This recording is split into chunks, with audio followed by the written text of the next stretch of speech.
Welcome to the Music Lounge. Another week, another episode. Perry, how are you today? I'm doing great, Andrew. We are banging these out. We've got We just did Lou Stellado this week, which was episode 40. 40. I can't believe it. Big time, big time.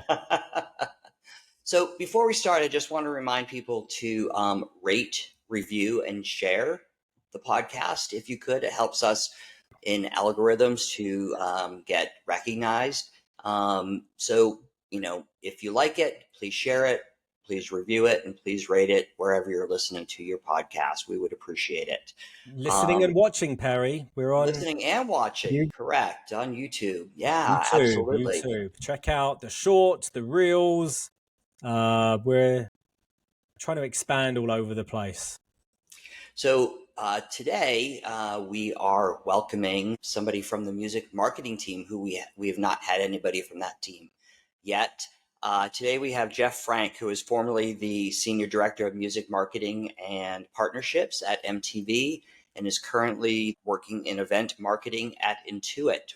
Welcome, Jeff. Thank you, gents. Good to see your Welcome. faces after many, many years. It's been a long time, man.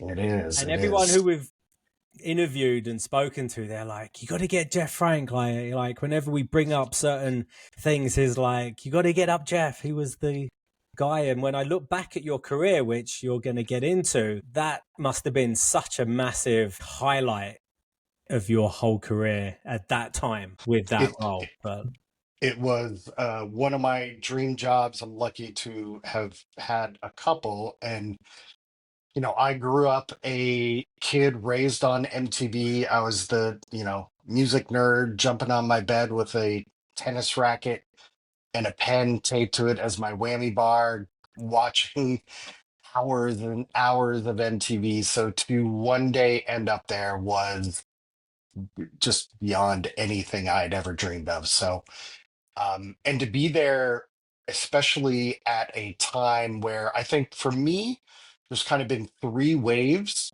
of MTV. So, of course, there was the launch, early 80s, a pop culture earthquake, if you will. Then to me, kind of with Unplugged and grunge in the early 90s and real world, that's the second wave. And then the third wave, I think, is during our period, which is late 90s into early 2000s, with West Coast hip hop, with boy bands, with TRL. It just exploded. And yeah, it was a rocket ship. And I was so appreciative for every moment I spent at 1515. So can you elaborate on what your path to MTV was? And while you were there, you obviously in music marketing, but a big chunk of that was experiential marketing. So can you just explain a little bit of what that is? Yeah, absolutely. So my journey to MTV was about 6, 7 years in the making. I grew up in Florida, went to college in Florida, and when MTV started doing spring break in Florida, they reached out to colleges around the area to get support. So I actually worked for MTV years before I joined full time as a PA, literally doing the barricade shuffle, as we lovingly called it. And then I eventually rose in the ranks to be able to drive talent and celebrities around and do airport pickup runs. Um, so many memories. There'd be like five of us crammed into one hotel room. We were getting paid $50 a day and we all loved it. We would have done it for free just to kind of get that experience, especially being a college kid, be Right. able to go back to school and share the things that we had seen. that must have been a dream job at college. Oh man. Yeah, it absolutely was. People are like, you got to do what? And you're like, yeah, I'm working on spring break. I'm driving around Ken Ober, and I'm driving around, all these Jean-Claude Van Damme. My job was to take him around to parties one night. So we went to the Hawaiian Tropic party, and it's me in the front seat with Jean-Claude Van Damme and like three Hawaiian Tropic girls in the back. It was just ridiculous. So as a college kid, to bring that story back Yeah. to my friends was insane. Um, so I was very much somebody who knew that I was getting exposure to things and people that would be really, really valuable. Obviously, this is way, way before LinkedIn. So I was just very driven, and I knew that I wanted to maintain these relationships with people like Sally Frattini, Tony Colon, Audrey Morrissey, who were to me MTV production legends Yep. in those early days. And I just kept in touch with people periodically throughout the years. And fast forward to 1997, they opened some doors for me and ended up getting an offer in the local promotions team, as it was called back then. And the job of that team was to really work with radio stations around the country to promote what was happening on the channel. Um, Was this still and out of Florida? No, so You I moved to moved New up to York? New York Okay. in '97 and joined the team at 15-15. It was a roller coaster ride, and again, loved every second of it. So, and what experiential marketing? What is that exactly? And so, how did that play a part in what you were doing at MTV? So the short version is experiential marketing is simply valuing experiences over brands. Meaning people, so in the context of MTV, people have had such a emotional attachment to MTV. Our job in experiential marketing was to create ways for people to actually touch, feel, see, sense, interact with the brand. In those days, it was all physical. So we would create flyaway trips working with radio stations. So they would come to the VMAs. We would do the MTV Radio Forum where we would bring in 20 radio stations during the VMAs, and we'd bring all the talent that was on the show to broadcast with the various stations. We would create winter parties. Um, we would build kind of off-channel buzz to ultimately drive eyeballs to what was happening on the channel, whatever the priority was. So VMAs, movie awards, spring break, real world, whatever it was. It's just kind of joining, I call it joining the dots between bands, brands, and the fans through various means, through physical events. Now we're into digital, virtual. Um, but I jokingly say I get paid to make other people have fun. But interestingly, we were talking about this before we went on the air. So, in today's marketplace, people think what you're doing, or there are people maybe younger than us who think that experiential marketing didn't exist before social media or short form stuff. And, and you're here obviously to say, yes, what you're doing today isn't new, isn't a something that you just thought of doing. It's been happening for a long time, but maybe just in a different way. Yeah, I think arguably MTV was a pioneer of experiential Yep. marketing in that what other brands existed into the 80s and 90s that had that kind of passionate fandom, that kind of maybe you can count on one hand, but I think MTV was unique in that it was a cultural revolution. Our job was to design experiences IRL that, extended the culture with fans and through experiences. So I say it all the time. I think MTV is absolutely way before we had the term experiential marketing. We had events, and that's what we created was events, and now it's kind of a more thoughtful process. But um MTV, I'm not saying it was the only one, but MTV absolutely pioneered experiential marketing. Absolutely. Yeah. Yep. I think when you were listing out the activations that you were doing, let's say don't want to date us, but like 25 years ago, 20 years ago, that same stuff is happening today, the same activations. But you and your team were probably the first of that, let's say, generation putting those together with an outlet, an artist, and an idea for fans and communities. I mean, that's same stuff happens almost identical today. So Listen, we're just coming off of the heels of Coachella, right? yeah, And Coachella is also kind of one of the, in this day and age is one of the experiential marketing, landmark events. And I look at those things and I think great. I some amazing experiences. But Andrew, to your point, is it revolutionary? Probably not. Listen, creatively, we all borrow from something that happened before sure. us, right? Yeah, yeah, That's just the truth. yeah. So, Nothing wrong with I that. Yeah. yeah, listen, I take it as kind of a feather in the cap that the things that we helped create and introduce maybe and really capitalize on still exist today.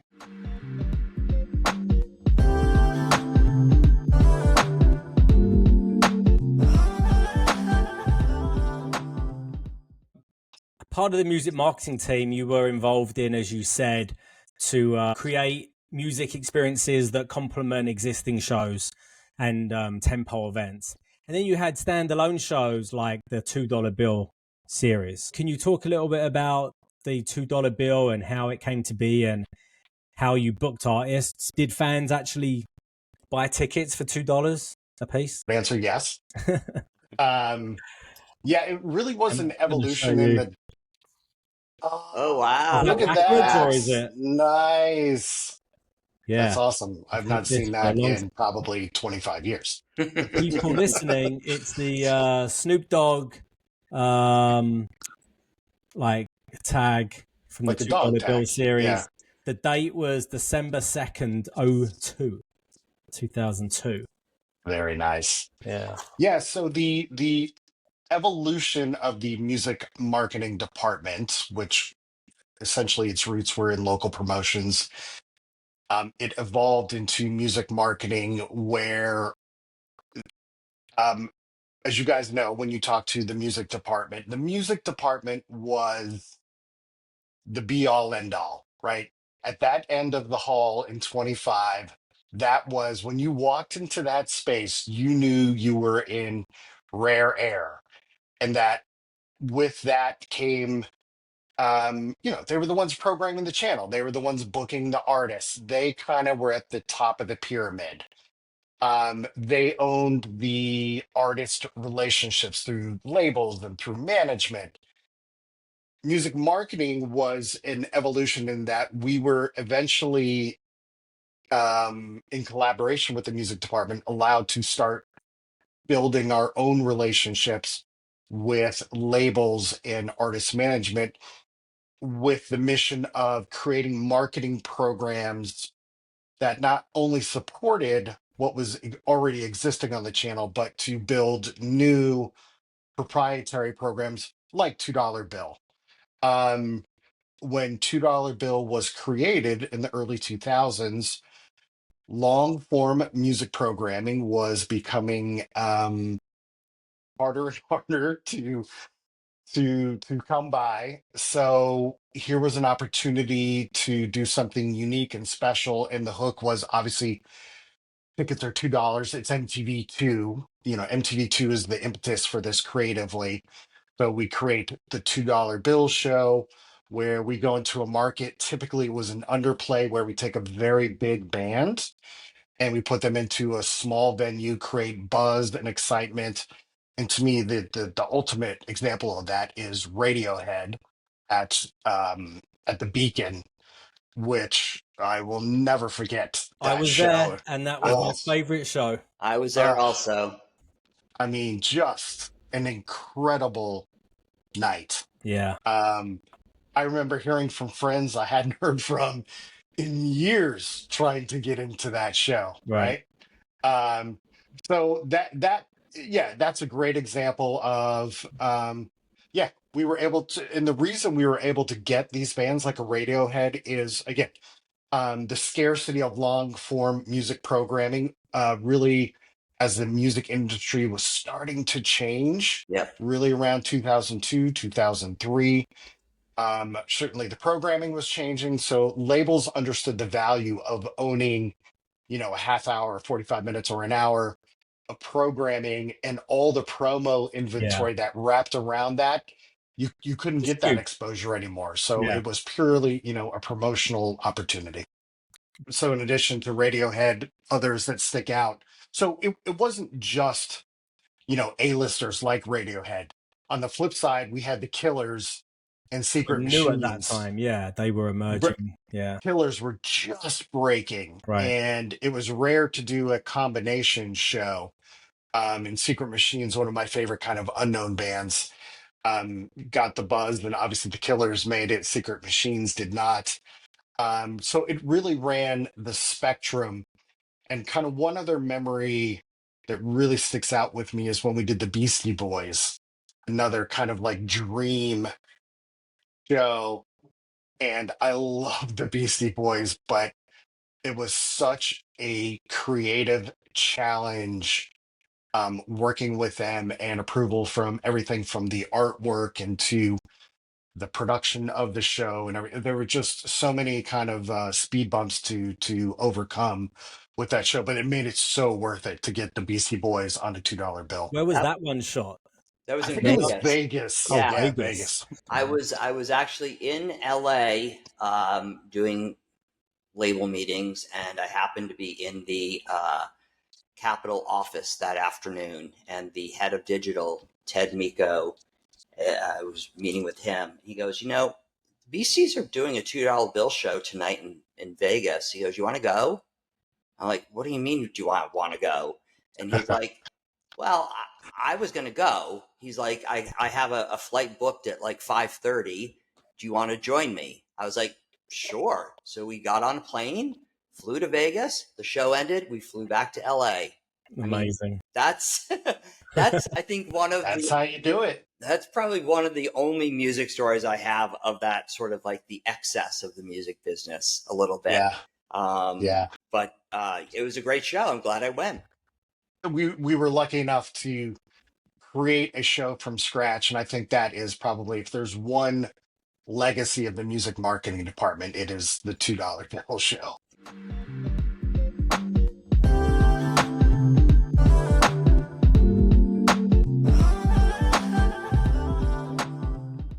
As you mentioned, the early 2000s, MTV was in its third wave of, really creating content and shows and programming that really resonated with the MTV audience at that time, like TRL, the Osbournes, the Hills.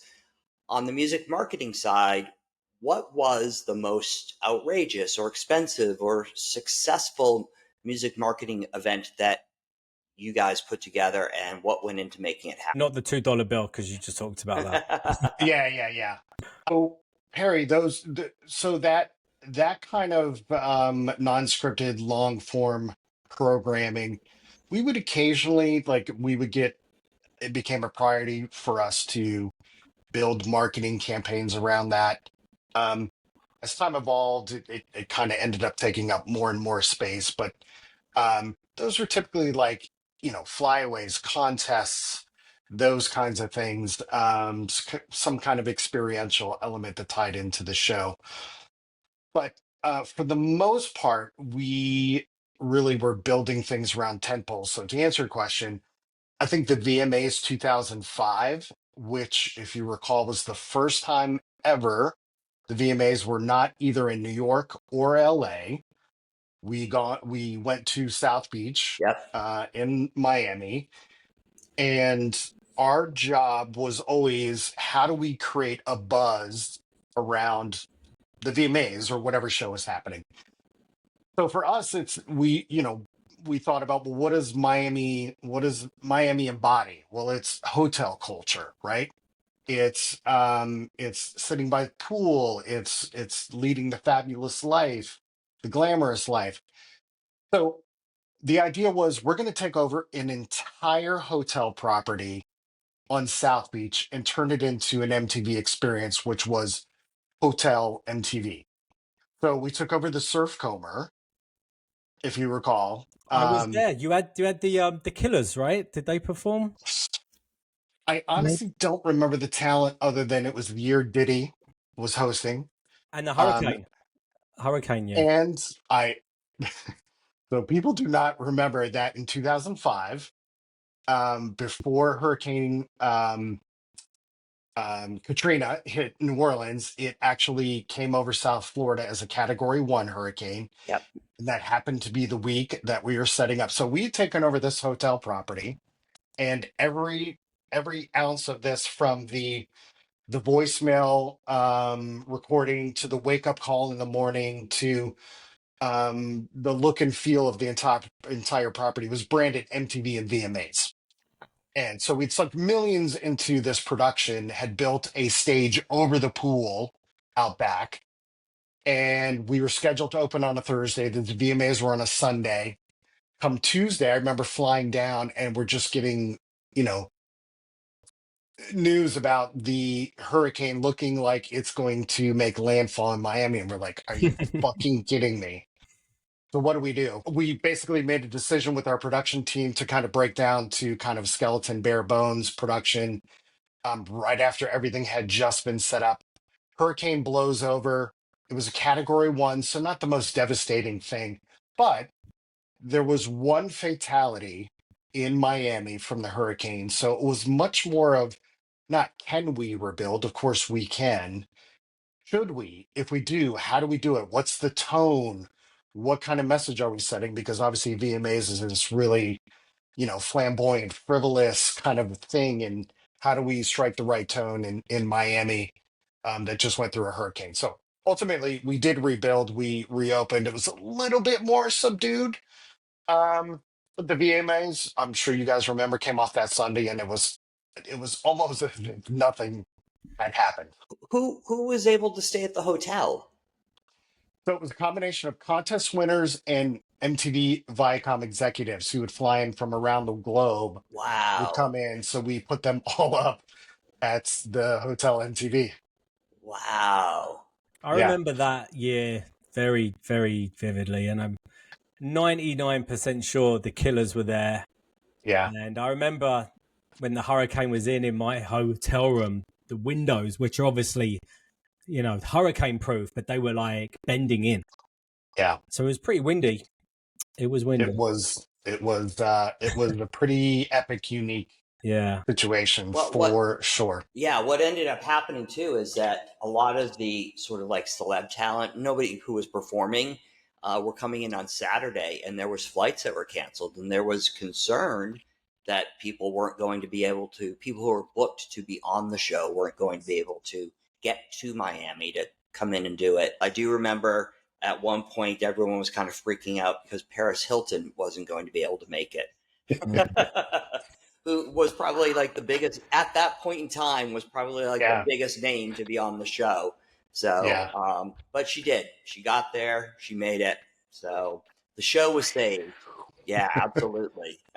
Do you guys remember, real quick, and I put this in kind of our communications, but were you guys at the Paris Hilton album preview in the music lounge? You know what? I may have been. I don't remember it. I do remember the Yeah, single, but I don't remember being at the. I probably was. Yeah. yeah, I don't think I was. I think I was in the programming team at that point still. So I didn't come over to the music team till I think '06. yeah. Talk about We did fake it till you amazing. make it, right? You're in we all, the music lounge, as you guys have talked about in other episodes, was this sanctimonious space where if you were lucky enough to get into, If you your would key sit. card worked. If your key card worked, or you were granted access, you sat in with the artists, typically in the record label, and they would play tracks from an album, or sometimes the entire album, as I remember vividly with Green Day's American Idiot. Oh yeah, And but you would be there face to face with the artist, and you would have to kind of, if it wasn't your thing, you'd have to kind of doodle bop along and yeah. And so such was the case with Paris Hilton, which, all of us kind of behind the scenes with a wink and a smile are just like, yeah, it's the greatest thing we've ever heard. It's a hit. I'm trying to remember who came in with her. Was it one of her? Was it a producer with her too? I I'm Probably yeah, was like yeah. you needed as much ammo. She was not a very I think my takeaway from that was not even music, just but like, she was a little bit introverted or a little bit shy maybe, Mm. and she definitely had her handlers there, probably some production people. The label had put a lot of money behind Yes, the record. absolutely. Yeah, Yeah. I I do remember something along those lines, but I can't say for sure. But yeah, yeah. yeah, You had very generously wrote up some notes before we started. Talk to us about your team's involvement in the 10 spot drop. That was yeah, around short form programming during the 10 o'clock hour, right? Every night. yeah, exactly. So again, the in the age of, where music programming is becoming less and less, which was just the reality. The mission to us was, how do we keep the M in MTV?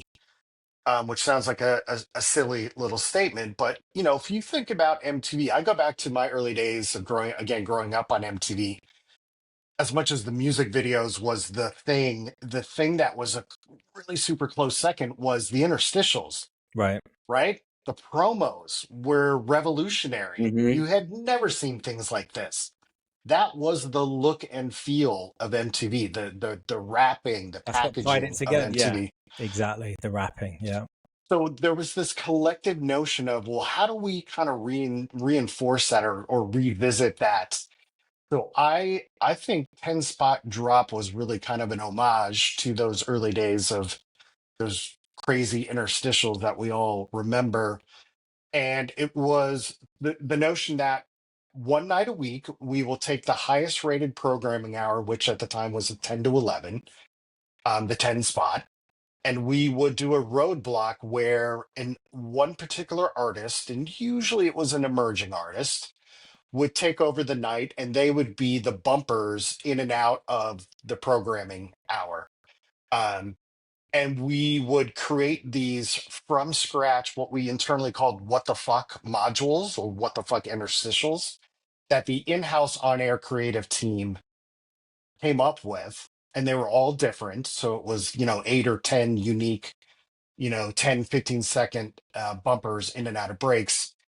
And we worked in collaboration with the music department to suggest different artists that we thought were worthy or deserving of this spotlight. So if a record was just coming out and that artist coincided with their feature as a 10 spot drop artist that week, you would see the following week's impact on SoundScan. And once they saw that, the labels started, banging down the Yeah. door. What an We amazing knew, opportunity for artists. and it was such a unique creative outlet, I think, for the on-air creative team to be able to create Hats off to that these. team because Yeah, our visuals constantly were like top notch. 100%. Yeah. Yeah. Do you remember any of the artists from that? So we did the first deal with Warner Brothers, kind of deal, just kind of a verbal partnership that they were an early commitment, that they had artists that they saw the value early in on the feature. So Armor for Sleep. Um, Actually, I'm gonna tell you right now. My Chemical Romance, Mike Jones, Hot Hot Heat, were the first ones. I remember working with Wendy at Warner's. I thought we created one of the most unique little things, especially in an age where real world was taking over, Right. and yeah, So, and I do remember though that they ended up booking some superstar artists to do it, like Mariah Carey, Madonna, Janet Jackson. Madonna, Yep. Really? Wow. I went yeah. to Venice Beach with Sarah Bareilles when they taped hers. I was there with Jordan Glickson, Mm. and the two of us spent the day with Wow. Sarah Bareilles driving around Venice because they had all these locations already preset. It was pretty involved. She had like all these dancers with her, and she had just only really had that one big song at the time, but they got a lot of great content out of it, and it was really fun just to see it kind of all come together. Yeah, it was pretty amazing, actually. I mean, Well, to your point, Perry, it's once again kind of the proof of concept happened.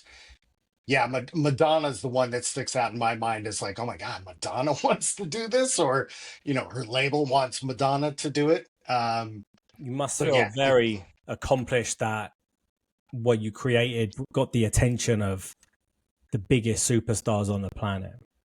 yeah, I mean, it was definitely a team effort Yeah, across the board from marketing, on-air creative, right. labels who got it early. Yeah, it And if you was if you think about it, this was before Netflix. People were going to TV, right? There was no streaming, and the 10 spot probably every day of the week. MTV had the highest rating for that hour across all television. Like millions and millions of people tuned in. We were number one, yeah, which is unbelievable. yeah, So what a highlight for these emerging artists. Like there was nothing bigger.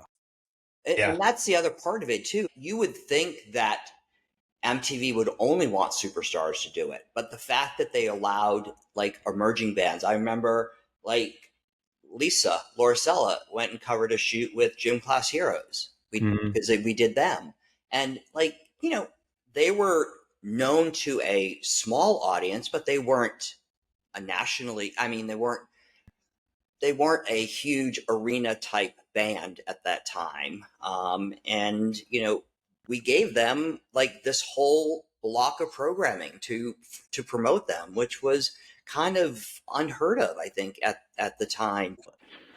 The audience of kids that were tuning in, maybe some of them were like college kids, and this was their outlet, and this was an opportunity for us to expose these new artists to them. So it kind of fit the audience anyway. No, Now, yeah, you would really just have major artists, but I but I, think I and I think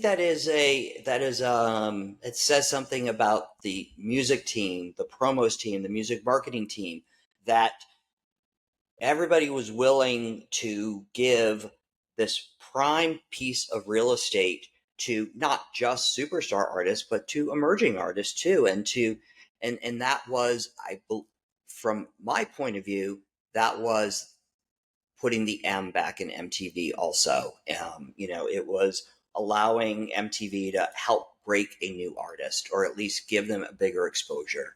yeah, absolutely. Listen, internally, we all wanted it to be emerging artists. No offense to A-listers, but we're like, well, we know Madonna's gonna get play. We Right, know, right, right, all these other artists are gonna get their play. We wanted it to be a platform for emerging artists to help break, because quite honestly, at that time, even MTV2 had started to skew long form programming. So that was no longer necessarily the place to break new artists. right.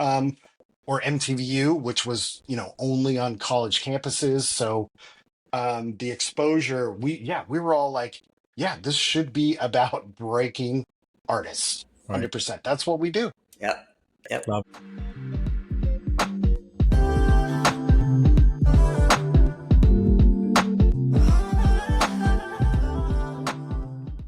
We're going to throw you a couple quick fire questions. And on me. Ready? What was your first concert? Go-Go's, A Flock of Seagulls, and the Red Rockers. Um, Wow. Fantastic. Probably I think 1983. Yeah, Where was that? in In Florida. Florida. Where? In Yeah, Florida. Florida. Yeah, where I grew up. Uh, Same year as my first concert. what was yours? Police, The Fix, and A Flock of Seagulls. Oh, what a great. So on Synchronicity. Yeah, yeah, Yeah, what a great tour. yep. What was your first Nice. album? That I bought with my own money. Yeah. Um, Probably Kiss Alive 2, just being a man of a certain age growing up, in the late 70s, just being a music, you know, just a music lover kid. Between the makeup and the fire and the theatrics, it got me. I was just at the right age where all that kind of mythology got me. So Kiss Alive 2. Nice. You have a favorite artist right now? So for for many, many years, U2 was my favorite artist. Um, I would say I've kind of ended that journey with them, and I'm so at peace with everything having a finite amount of time. So I grew up like a rock kid, and and then eventually into metal, and then got to college, into college rock and alternative. Um, so I could not stand U2 in the Right. beginning days. And then I saw them live on Joshua Tree 1987. And as the story goes, I say it changed my life. I became a diehard fan, would travel around the world to go see them, got to work with them a few times. If you remember the MTV U2 show Under the Brooklyn Bridge Yep. that Hmm. we did Yep. in like 2004, 5, somewhere around there. Um, and then very recently, it's the band I've probably seen more than any other band. But very recently, I've just like, okay, I think I'm done. I think I've closed that chapter with them. And I'm so okay with that, that everything just kind of has a shelf life, and then you kind of move on. So it was a great run. Um, Another band, Old 97s, has kind of been my perennial favorite, Americana, and the person I owe for that and exposing me in general to kind of Americana, cowpunk, the alternative, whatever name you want to call it, is David Cohn, Mm, who ran marketing at MTV and during when I was there, and just really exposed me to that genre, and so many bands, and Old 97s very quickly became my one of my favorite bands of all time, and especially in that genre. They've got a little bit of power pop to them, but they've got the twang, and just one of the great live bands. Um, nice. Newer bands, Queens of the Stone Age, probably my favorite new band over the last 20 years. Idols, Yeah. just one of the absolute just monsters Yeah. live. So I'm as much into the new music today as, I mean, I probably 80% of the music I listen to is new music versus 20% of, kind of nostalgia. So there's When so you many great when you great bands out learn there. about new music, how are you exposed? KEXP Seattle is probably my primary. Okay. Apple Music, their Friday new music picks for me are pretty spot on. Um, Yeah, and then just Brooklyn Vegan. There's still a variety of blogs that I listen to, and friends. Yeah. Just other friends just turning me on to stuff. But Nice. yeah, it's a combination. What's favorite piece of MTV memorabilia or swag that you have? Oh, I see that see, guitar in the that's back that uh, you went to look at. um. Well, so yeah, some of these are MTV related. I don't 10 live from the 10 spot from the late '90s. I think some of the artwork we created for $2 bill, especially Radiohead in particular. I Yeah. remember that poster. I wish I Coldplay still was a good one. Very basic and orange. got it. Do I have one? Yeah. Boy, my favorite. You know what it might be? We used to create watches Oh for yeah. the VMAs. Yeah. Absolutely. W- I We have would create. a You bunch have of them. one? Yeah. Oh, sweet. Um, I sadly don't have any, but I think the watches, because every year it was like a pretty cool, unique design, and they were much sought after. Yeah. I know I have the '99 one. I can't remember the rest of them. I'll have to Yeah. check. Yeah. Oh, last question. What's the best work trip whilst working at MTV? It doesn't have to be the most exotic or Yeah. I will say probably one of the most memorable is we got to go out to LA for I can't remember if it was around the VMAs or something else, but my team ended up getting um going to the Playboy Mansion Mm. Nice, um nice. as part of the R&R convention. If you remember Radio and Yeah, Records, Hmm. yeah. they, if memory serves, they had rented out the Playboy Mansion, and you know, no matter your your perspective, just to to be able to say you've been there once, and was a pretty unique experience. And I remember we got a picture with Gene Simmons, because what else are you going to do at the Playboy Mansion? But we got a picture with Gene Simmons with the music marketing team, and It must have been great yeah, for you. You were a big Kiss fan, so or I your first was. But you know album, what? yeah. It was. But with when you're in work mode, Yeah, like that's true. I never once got an autograph. I would never outside of that, I would never take pictures. Yeah. You're just in work mode, and it's kind of what, it's a different mindset. But yeah, I mean, part of me was definitely pinching myself, like, did I ever, did 12-year-old me jumping on the bed with my tennis racket think that I would be at the Playboy Mansion someday with Gene Simmons? No.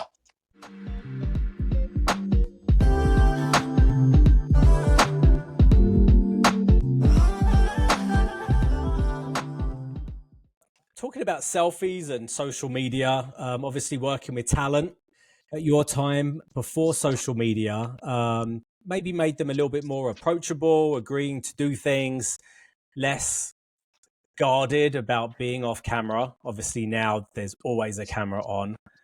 Is there any artists, you don't have to mention names unless you want to, where you had an experience that made you say, oh my God, I can't believe this is happening, or, this backstage story is something I got to tell my grandkids one day? Only one that is not safe for work, but involved the band Lit at spring break. Mm. Um, um, um, so Lit ended up doing campus MTV Campus Invasion. So if $2 bills were kind of the legacy, I would say maybe close second was the Campus Invasion tours Hmm. that we would Hmm. do each semester. So Lit um, was a participant, and just seeing, and Sugar Ray. Oh, Sugar Ray. Some of the shenanigans backstage around Sugar Ray. Right, this is late 90s, and they had just broken massive, had a bunch of hits. They were a bunch of rascals, and yeah, I would just say, just being there, a fly on the wall, just getting to observe certain things But was when the camera was on, they were just on, right? They gave a great performance. oh, Um, 100%. Interviews, probably they were great, and then just Yeah, I partied mean, the rest of the time. yeah, Sugar Ray in general, and he went on to, be, was the host of Entertainment Tonight or Entertainment Weekly or whatever it was, and he definitely was the face of the band. Yeah, all professionals. I really can't think of any Living the artist rock where star one life, you have to. they were. I tell you, one of the nicest people. Say, oh, who did you like or who didn't you like? One of the nicest people I've ever worked with, who just got it, who got on set, who asked you your name and remembered it, was Pitbull. Oh, okay. Right as he was breaking, like, that guy got it. He just knew the opportunity that was in front of him, and he was so appreciative. I think Ludacris was like that also. I remember, doing a few things with him, and he was just on time, professional. He said, "What do you want me to do? I will do it." And if he didn't want to do it, he'd say, "Nah, I'm not really into that." And you're like, "Great, thank you for letting us know. We'll move on." Yeah, very much like that. And you wouldn't necessarily think that in the rap or hip hop world there'd be people like that, but there's people who are just you know good at what they do and good people at the same time. So, what about a band or an artist that maybe were booked to do something and then it all of a sudden fell through? Well. Probably my most infamous memory or day of work in MTV history was 2003 spring break. It was actually MTVU's spring break. MTV main channel is doing its own separate in Miami. MTVU, we had just purchased CTN, which then got rebranded as MTVU. March 2003, we're in Panama City. I'm working with Joe Buey and Eric Conti of MTV Production. And it's the first time that we got to actually, music marketing got to book the artists for the show. Again, normally that would be the music department. It was a unique situation. So get down there, everything's great. It's an hour before a taping with the Danish band, the Ravenettes, who is a duo who had just put out their first record and had a minor hit with Attack of the Ghost Riders. Certainly was getting play on MTVU. And I get word about an hour before from Joe and Eric that the band is refusing to perform. Mm. And I said, okay, why? And boy, you can't make this stuff up, but if you recall March of 2003 world events, it was the start of the Iraq War. Mhm. And it so happens that the US Army was one of the main sponsors for spring break for MTVU. And US Army signage, branding, banners were all over the place. So when the band arrived that morning and saw the signage and the branding, festooned all around the production, they had an internal conversation as it was relayed to me and decided that they were going to protest and not play. Wow. So it was on a weekend. It was either a Saturday or Sunday. So the first thing was going in and meeting with the band just to understand what their position was and their reasoning and kind of suss out like, is this like set in stone or, is there some wiggle room there? And they were pretty set on this. And listen, it was front and center in the news. Obviously it's we're going to war. It's not, hey, you put brown M&Ms in our bowl Right. kind of a thing. Right. So we escalated up and ended up, if memory serves me, it was Leanne Callahan's artist, who love Leanne to this day. And, we're all like, hey, this is above our pay grade. So it ultimately got escalated up to the label president, who they had to call on a Sunday.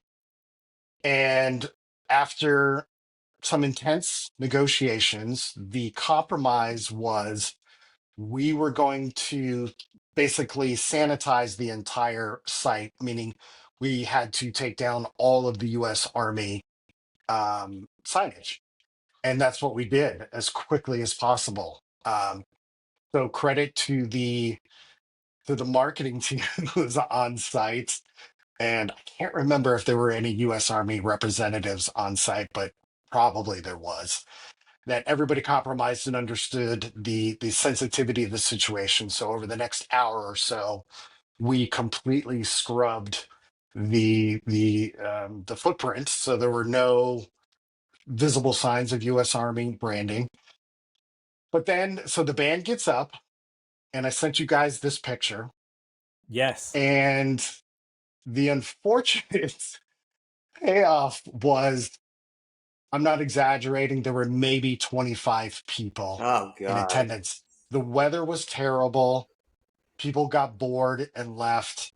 And there were maybe 25 people on the beach on a massive stage and a massive footprint. So, needless to say, we had to shoot it real tight. And basically nobody wanted to be there, right? But we needed the content. So it went forward and yep, they as soon as they came off stage, they got right in their cars and left. And Wow. then you put the signs back up. We did. Yes, we did.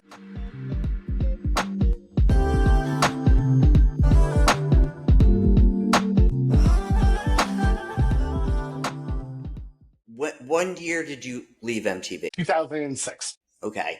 And so post MTV, you've been working in marketing, experiential marketing, both with your own company and then with a few other places. What are some of the shows or events post MTV that you're most proud to have put together, and some of the companies or partners that you've worked with? I think one of my favorite stories, because it's so damn unique, is Levi's did a very ambitious art project called Station to Station. That was both a kind of creative tribute to Festival Express, which was an early 70s phenomenon that the Grateful Dead and the band and Janis Joplin and some other people had done, where they took this traveling festival on a train across country. Levi's underwrote the idea with a multimedia artist named Doug Aiken, who had basically kind of same idea, where he wanted to take a train across country, fill it with artists, give them tools to collaborate, and then capture those collaborations, analog, digitally, all different kind of forms. And Levi's underwrote it. It was a massive swing, and Levi's certainly had nobody in house that had that kind of event producing experience. So I kind of jumped in about 4 months out, and so many different challenges. Doug Aiken, who is an amazing multimedia artist, but is an artist and definitely had visions of how this was going to work, was happy to accept the check from Levi's, but definitely had some ideas about what we could and couldn't do. But all that aside, I traveled across the country over 28 days on a customized train that was filled with artists. So we'd arrive in a certain city, we'd pick up a bunch of new artists, other artists would get off, and then we'd travel to the next city. And we did 10 one-day festivals across the country. It was artists from all different mediums. So it was photographers, it was film directors, it was musicians. We had a full recording car on the train. So as the train was moving, bands would be playing in the train car. We had a full post-production studio in the train car. So we would capture all this content. And then another super unique aspect is the exterior of the train was outfitted with all LEDs. And it was programmed to have different light shows that were informed by the changing landscape and scenery as we traveled across America. Wow, So that is crazy. it was crazy. It took 7 years off of my life, but I will never ever forget it. And I'm so appreciative of that experience. Any of it aired live? It was all so it premiered as a documentary at Sundance years later, in little 60-second modules, that kind of told the journey. But yeah, nothing was live. We didn't have that kind of connectivity back then on a moving train. Any artists stay for the whole 28 days? Ariel Pink came really, really close. I don't think he did necessarily all 28 days, but he was basically camped out on the train. Cat Power was another who was really wanted to hang out. But most of them were just kind of popping in and out. We had Beck, we had Jackson Brown, we had Patti Smith, an icon. We had Spike Jones. Yeah, it was just so. We had Alice Waters doing the food on the train. I was going to So say, you it must have was, had a full kitchen, car. yeah. Did you have showers and stuff? So the way it worked is the train would just travel in the daytime. We would get to a city, and then we would all overnight in the city. So nobody actually slept on the train, because we would stop and do these one-day festivals. So everybody would arrive in the city. Oh, the festivals weren't on the train. Correct, because the festival, we wanted this to be open to the public. So obviously the public's not on the train. The only people traveling on the train were artists and crew. We would then arrive, but if you're driving through a cornfield in Iowa and you see this train going by and it's LEDs, and you're like, what the shit is that? Yeah. So it was to create kind of wonder and smoke pouring out of the windows. So Levi spent some money on this. A lot of money. A Wow. lot of money. Good for them. Yeah. And good that you Yes. were able to participate in that. That's kind of cool. Yeah. Legendary, Again, legendary. it was so unique, and yeah, and I get to have a capsule of what it was through the documentary that got captured. So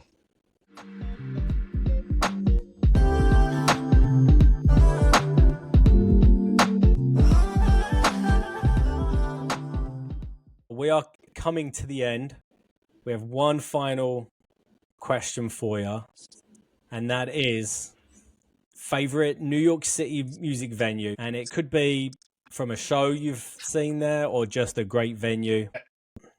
it probably not totally or very different from probably a lot of people answers, but to me, Bowery Ballroom. So a smaller size venue, 500, 700, somewhere around there, but you would get A-listers that would play there. And so the one show that really sticks out to me is the VMAs post party, which I think was 2003, with Metallica Oh, playing at playing at Bowery. And it wow. was just such a shit show outside, even if you had tickets, just still trying to get in. And it was just an epic night, a crazy set list playing songs they never play. Were you And on the again, just, floor? yeah, Yeah.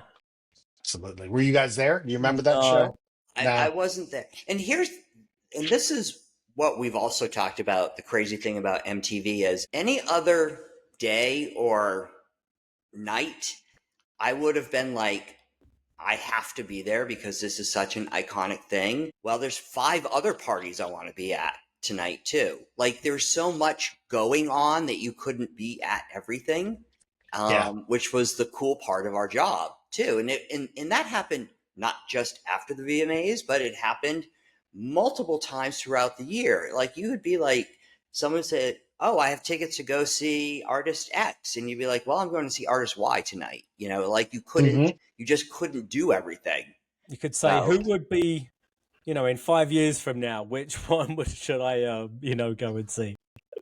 yeah, And what about you guys? What maybe not necessarily just venues, but just those epic shows that we would get invited to, showcases, etc. That you were pinch me moments. You're like, I'm so lucky I get to do what I do. I mean, through MTV and MTV2 and doing 120 minutes, I think it was the last year I went to Coachella and Kasabian was playing.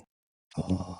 And I tried to support them and we got them booked, but we only got Serge, who is actually now the lead singer of the band. Right.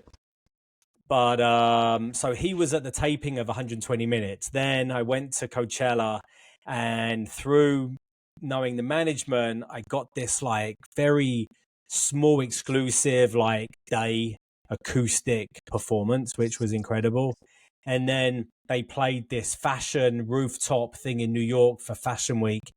That Mm. was mind blowing. It was like a full band in this rooftop, and there was like not a lot of people there. So you were right up front.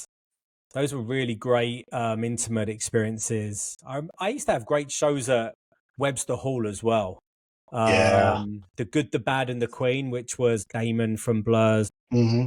supergroup. That was incredible. Block Party, Supergrass, just we used to get You're invited. sticking with all the British But bands. theme wise, yeah.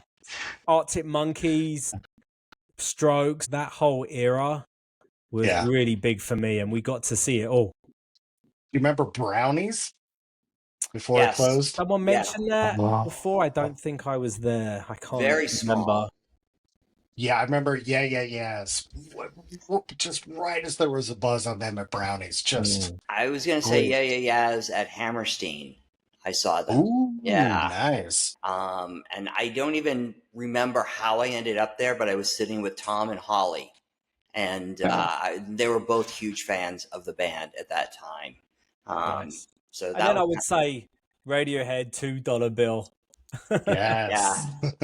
Classic, That classic. was epic night. One of my other ones was Lady Gaga at the High Line. Oh, yeah, I remember Highlight. Yeah. In the hotel, right? It was like a little No, it was subterranean. it's a venue on 16th Street. It was the High Line. Right in Chelsea. Yeah, those are a few of mine. Nice. But that's all And then right. one more quick one, Yep. which is a non-traditional venue, but getting to a label showcase. I think was it Astral Records? Um, Eagles of Death Metal, which on the first record, and Josh Homme was playing drums, and it was in their conference room, which was not much bigger than this room, and there were maybe 20 of us crammed around the conference room table, and they played like a 30-minute set, and Josh Homme was on playing on like this toy drum. Yeah, just moments you're just like, man, I'm They're lucky to be here. they're pinch me moments. They're just, Yeah, it's like, how did I luck out to get this experience and to have this yeah, life? So, yeah. Good times. Good So times. appreciative. Yeah. All right. Well, Jeff, thank you so much. That thank was you, It's Jeff. fun. been a blast. We Thanks That's all appreciate for it. the right. opportunity to walk down memory lane. It was a blast, and I have so many more stories. Next time I got to tell my Matt Pinfield story because it's a doozy. So we'll do a part 2. Okay. Yeah. All All right. right. Well, thank you, Jeff. We appreciate it. As we said at the beginning, please rate, review, and share this podcast. And until next time, thank you for listening and All right. watching. Bye-bye.